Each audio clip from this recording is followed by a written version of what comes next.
2 साल में पहली उड़ान। स्पेन के तेरुएल शहर से माइक किलो नाम का ये एयरबस A380 विमान अपने नए घर फ्रैंकफर्ट की ओर जा रहा है। दूसरी एयरलाइंस की तरह लुफ्तहांसा ने भी महामारी से पहले A380 विमानों को अपने बेड़े से हटा दिया था। उनमें से कुछ को तेरुएल में पार्क किया गया था। तब ऐसा लगा था कि दुनिया के इस सबसे बड़े विमान का अब कोई भविष्य नहीं है। A380 में केरोसिन की खपत बहुत ज़्यादा है, इसलिए अगर कुछ सीटें खाली हों तो इसे उड़ाना बहुत महंगा पड़ता है। अब एयरलाइंस को ज़्यादा क्षमता की ही ज़रूरत है। A380 में 500 से 850 लोग बैठ सकते हैं, इसलिए ये विमान लौट आया है।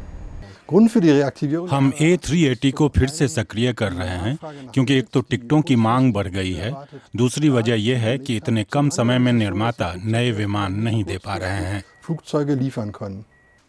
हालांकि ऐसा नहीं है कि यात्रियों को बिठाया और उड़ गए। उड़ने के लिए विमान को तैयार करना होता है, बाहर से भी और भीतर से भी। टारमैक एरोसेव के इंजीनियरिंग विशेषज्ञ होसे मोलिनेर कहते हैं कि चुनौती है इसका नाजुक फ्लाइट सिस्टम।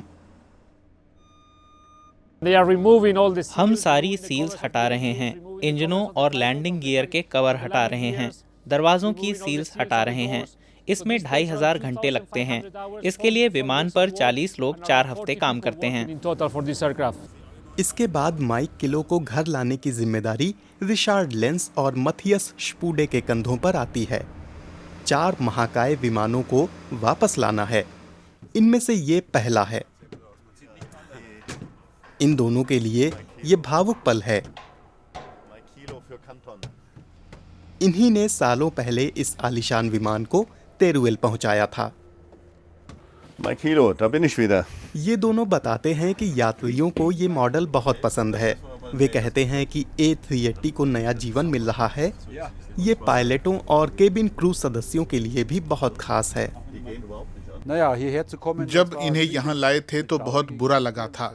जब हमने आखिरी बार विमान को पार्क किया था तो मेरा गला भर आया था। ये जगह किसी कब्रगाह जैसी लग रही थी। आज यहाँ कई विमानों पर काम हो रहा है। इन विमानों को वापस लाने वाली निश्चित रूप से हम आखिरी कंपनी नहीं हैं, इसीलिए यहाँ माहौल बहुत बढ़िया है।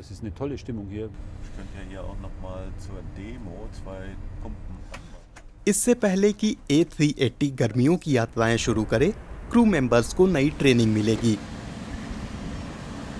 2.5 साल पहले विमानों को पार्क किए जाने के बाद लुफ्थहांसा के पास सिर्फ 12 ऐसे पायलट हैं जिनके पास इन विमानों को उड़ाने का लाइसेंस है।